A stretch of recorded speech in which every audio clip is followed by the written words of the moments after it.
पश्चिमी देश ये सवाल उठाते हैं कि अगर रूस के पड़ोसी देश नाटो में शामिल होना चाहते हैं तो फिर इससे रूस को क्या दिक्कत होती है। इसका जवाब पुतिन अच्छी तरह जानते हैं। पुतिन को मालूम है कि बाल्टिक सागर में रूस पहले से नाटो देशों से घिरा हुआ है और अब अगर फिनलैंड भी नाटो में शामिल हो गया तो रूस की पूरी तरह से घेरेबंदी हो जाएगी। इसके बाद नाटो जब चाहेगा बाल्टिक सागर में रूस का हुक्का पानी बंद कर देगा।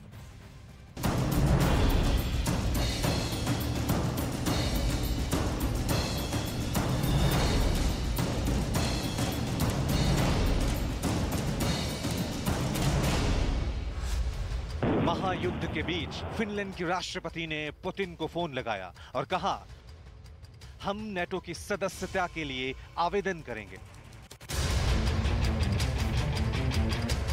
पुतिन ने जवाब दिया, ये आपकी भूल होगी। इस भूल के मायने क्या हैं और फिनलैंड की इस भूल पर पुतिन उसे कौन सी सजा देंगे, इसे लेकर नाटो में भी चर्चा हो रही है, क्योंकि फिनलैंड के बॉर्डर पर परमाणु हथियार तैनात करने से लेकर स्वीडन के आसमान में परमाणु हथियारों से लैस फाइटर विमान उड़ाकर पुतिन अपने मंसूबों का ट्रेलर पहले ही दिखा चुके हैं। फिनलैंड के राष्ट्रपति से फोन पर हुई बातचीत में पुतिन ने दो टूक कहा, फिनलैंड की सुरक्षा को कोई खतरा नहीं है। फिनलैंड का नाटो में शामिल होना और उसका तटस्थ रुख को छोड़ना बड़ी गलती होगी। वैसे फिनलैंड के साथ तनातनी वाले इस हालात को टालने के लिए पुतिन पिछले 2 महीने से कोशिश कर रहे थे, लेकिन पुतिन के टाले ये हालात नहीं टल पाया। आखिरकार पुतिन के सामने फिनलैंड वैसी ही परेशानी लेकर खड़ा हो गया जैसी परेशानी 3 महीने पहले यूक्रेन लेकर आया था। फिनलैंड के नाटो में शामिल होने पर बाल्टिक सागर में कैसी स्थिति बनेगी, पहले वो समझिए। बाल्टिक रीजन में एस्टोनिया पहले से ही नाटो का सदस्य है। लात्विया और लिथुआनिया भी नाटो से जुड़े हैं। इसके अलावा नाटो सदस्य के तौर पर पोलैंड, जर्मनी और डेनमार्क बाल्टिक रीजन में बड़ा घेरा बनाते हैं। ऐसे में अगर फिनलैंड भी नाटो में शामिल हो गया तो रूस कम से कम बाल्टिक रीजन में नाटो से पूरी तरह से घिर जाएगा। फिनलैंड को नाटो में शामिल कराने को लेकर कितनी तेजी से प्रक्रिया शुरू हो गई है, अब वो समझिए। रूस की राजधानी बर्लिन में नाटो के सदस्य देशों के विदेश मंत्रियों की बैठक बुलाई गई और इस बैठक में फिनलैंड और स्वीडन के विदेश मंत्रियों को भी आमंत्रित किया गया। ये बैठक इस बात पर चर्चा के लिए बुलाई गई कि क्या फिनलैंड नाटो की सदस्यता लेने के लिए सारी शर्तें पूरी करता है या नहीं। इस बैठक से ठीक पहले अमेरिका के विदेश मंत्री ने ट्वीट कर लिखा, मैं बर्लिन पहुंच चुका हूं। यहां मैं नाटो के विदेश मंत्रियों से अपने गठबंधन पर अनौपचारिक चर्चा करूंगा। इसके अलावा यूक्रेन के खिलाफ रूसी आक्रामकता के विरुद्ध हमारी कार्रवाई जारी रखने पर भी बात होगी। वैसे फिनलैंड के नाटो में शामिल होने को लेकर तुर्की रोड़े अटका सकता है, क्योंकि तुर्की पहले दिन से ही फिनलैंड और स्वीडन के नाटो में शामिल होने के खिलाफ रहा है। तो इस वक्त जब हम फिनलैंड की बात कर रहे हैं कि पुतिन का अगला टारगेट है, तो ये जानना भी जरूरी है। रवि इस वक्त हमें बताएंगे कि फिनलैंड की सैन्य ताकत पुतिन की तुलना में क्या है। फिनलैंड आखिरकार रूस जैसी बड़ी ताकत के आगे कैसे डटा हुआ है, ये बड़ा सवाल है। सैन्य ताकत हो या आर्थिक ताकत, फिनलैंड रूस के आगे कहीं नहीं ठहरता। अब आपको दिखाते हैं कि फिनलैंड की सैन्य ताकत कितनी है। International website global fire power के मुताबिक फिनलैंड के पास सक्रिय सैनिक महज 23,000 के करीब हैं। फाइटर विमान की बात करें तो इसकी संख्या सिर्फ 55 है। International website global fire power के मुताबिक फिनलैंड के पास हेलीकॉप्टर की संख्या जो है वो महज 22 है। आर्म्ड व्हीकल 2000 से ज्यादा हैं। टैंक की बात करें तो ये 200 के करीब हैं। आर्टिलरी भी 662 ही हैं। ग्लोबल फायर पावर का दावा है कि फिनलैंड के पास एक भी एयरक्राफ्ट कैरियर नहीं है और ना ही एक भी सबमरीन। जंग में पुतिन पर एक तरफ यूरोपीय देशों की तरफ से प्रतिबंधित वॉर हो रहा है, तो कई देश यूक्रेन को डायरेक्ट सैन्य मदद कर रहे हैं। इस बीच रूस का पड़ोसी एस्टोनिया भी उसके खिलाफ हो चुका है। एस्टोनिया ने नाटो से सैन्य मदद की मांग की है ताकि बाल्टिक सागर में रूस की एंट्री रोक सके। बाल्टिक सागर रूस के लिए कितना अहम है, हम रिपोर्ट आपको दिखाते हैं।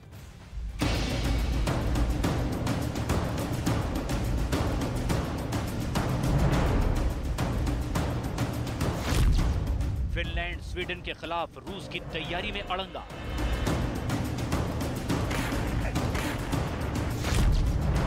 रूस का पड़ोसी एस्टोनिया बना राह का रोड़ा।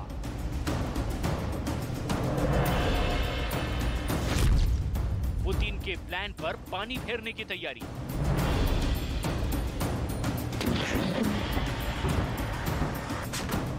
यूक्रेन के खिलाफ जंग में उतरे रूस को हर तरफ से विरोध का सामना करना पड़ रहा है। यूरोप के लगभग सभी देश उसके विरोध में हैं। अब रूस का नया दुश्मन उनका पड़ोसी एस्टोनिया बन चुका है। एस्टोनिया नेटो से मिलकर के ऐसी प्लानिंग में है जिससे पुतिन की तैयारियों पर पानी फिर सकता है। रूस के पड़ोसी देश एस्टोनिया ने नेटो से 15,000 सैनिकों की मांग की है ताकि वो रूस की मंशा पर अड़ंगा लगा सके।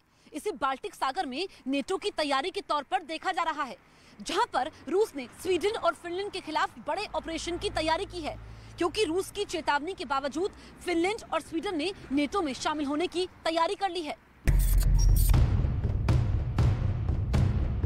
फिनलैंड और स्वीडन के खिलाफ पुतिन के अगले ऑपरेशन में एस्टोनिया कैसे अड़ंगा लगा सकता है, इस भौगोलिक परिस्थिति से समझिए।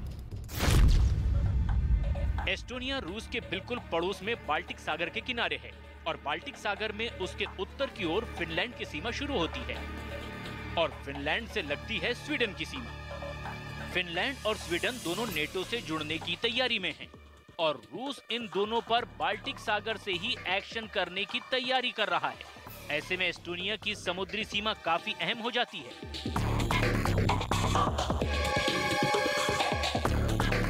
बाल्टिक सागर ही ऐसी जगह है जहां से रूस फिनलैंड और स्वीडन के खिलाफ अभियान चला सकता है। बिना एस्टोनिया की समुद्री सीमा से फिनलैंड और स्वीडन पर काउंटर करना मुमकिन नहीं होगा। एस्टोनिया भले ही सैन्य ताकत में छोटा है, लेकिन उसके एक कदम से रूस की परेशानी बढ़ सकती है। उसने नेटो से सैनिकों के साथ साथ कमांड सेंटर भी बनवाने को कहा है। साथ ही दावा किया कि उसकी इस मांग से लिथुआनिया और लातविया भी सहमत है, यानी कि बाल्टिक सागर के किनारे के 3 देश रूस के प्लान में रोड़ा अटकाएंगे।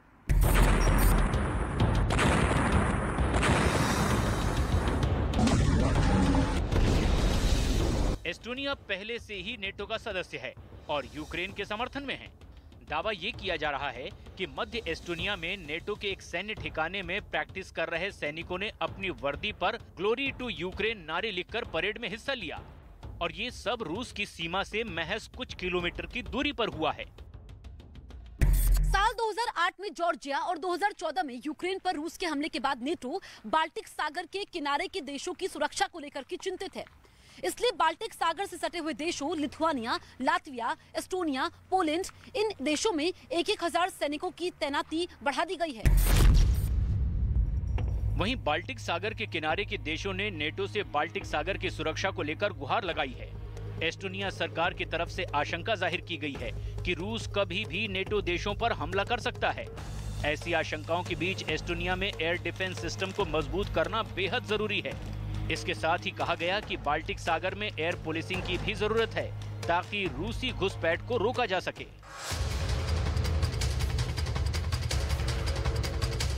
जिस तरह से बाल्टिक सागर के किनारे के देश नेटो से गुहार लगा रहे हैं, उससे यही लग रहा है कि आने वाले दिनों में पुतिन को काफी मुश्किलों का सामना करना पड़ सकता है।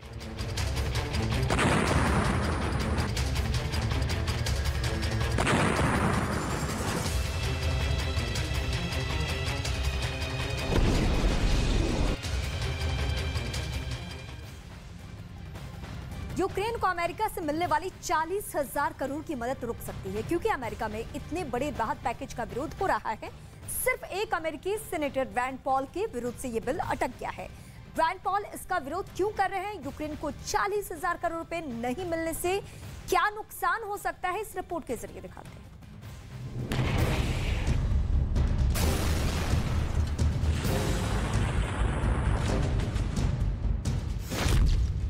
यूक्रेन को अमेरिका से बड़ा झटका।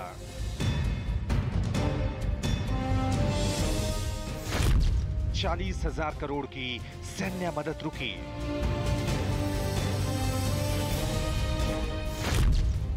अमेरिका में राहत पैकेज का विरोध। अमेरिका के एक सेनेटर के विरोध ने यूक्रेन की उम्मीदों पर पानी फेर दिया है और उसे मिलने वाली 40,000 करोड़ रुपए की मदद रुक गई।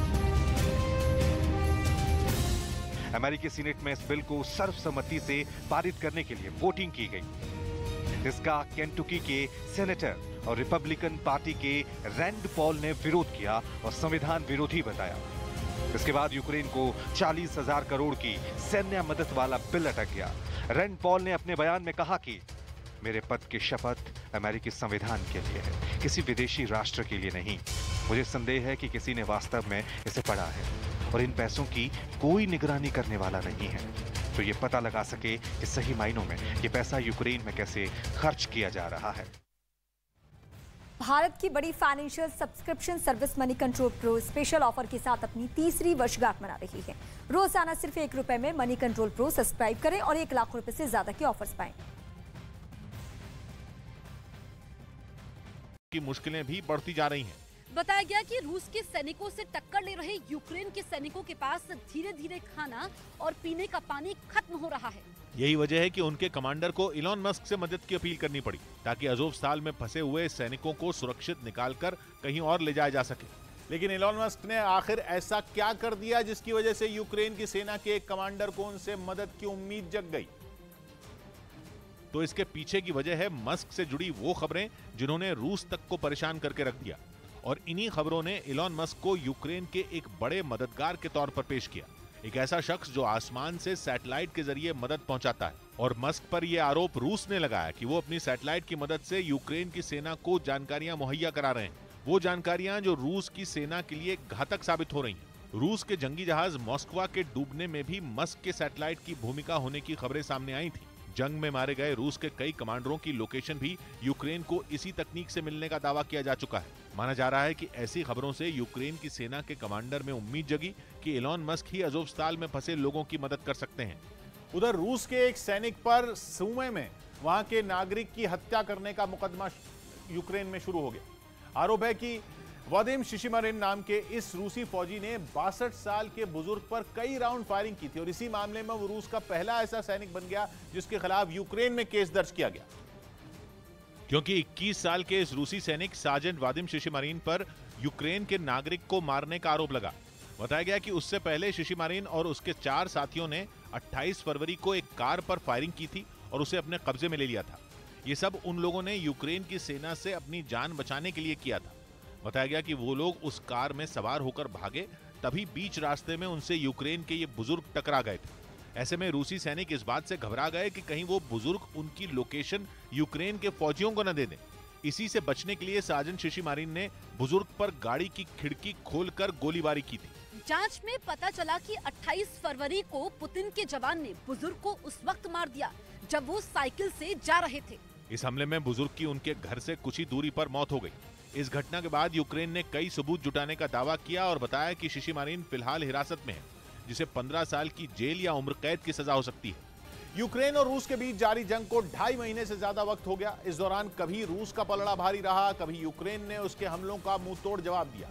आर पार की इस लड़ाई में अब तक दोनों देशों की सेनाओं को तगड़े नुकसान की खबर है। इस बात से सैनिकों की हिम्मत न टूटे, इसलिए यूक्रेन ने अपनी फौज की बहादुरी का एक वीडियो जारी किया।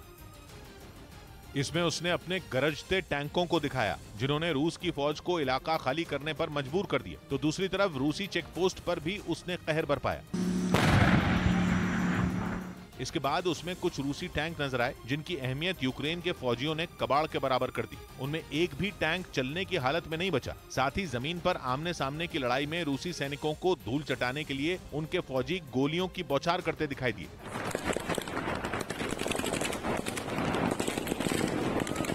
इसके अलावा यूक्रेन ने इस वीडियो में रूस के गोला बारूद को जब्त करने का दावा भी किया। साथ ही उन इलाकों में यूक्रेन के फौजी गश्त करते नजर आए जिन्हें रूस के कब्जे से उन्होंने छुड़ा लिया। उधर मारियोपोल के अज़ोवस्ताल स्टील प्लांट में रूसी सेना और यूक्रेन के सैनिकों के बीच जंग और भी भीषण हो गई। स्टील प्लांट को रूस की सेना के हाथों में जाने से रोकने के लिए यूक्रेन के सैनिकों ने पूरी ताकत झोंक दी, और इसी वजह से वहां करीब 1 महीने से दोनों सेनाओं के बीच छिड़ी लड़ाई और तेज हो गई। यूक्रेन की सेना ने रूसी सैनिकों पर पलटवार का एक वीडियो जारी किया। यूक्रेन की सेना के मुताबिक रूस के सैनिक एक दीवार के पीछे छिपकर स्टील प्लांट की इमारत के बेहद नजदीक पहुंच गए। उनका मिशन स्टील प्लांट से बाहर निकलने वाले रास्तों को बंद करने का था, लेकिन जैसे ही रूस के सैनिक दीवार के पास दिखाई दिए, यूक्रेन की सेना की तरफ से बमबारी शुरू कर दी गई। वहां धमाका होते ही रूस का एक सैनिक भागता हुआ दिखाई दिया।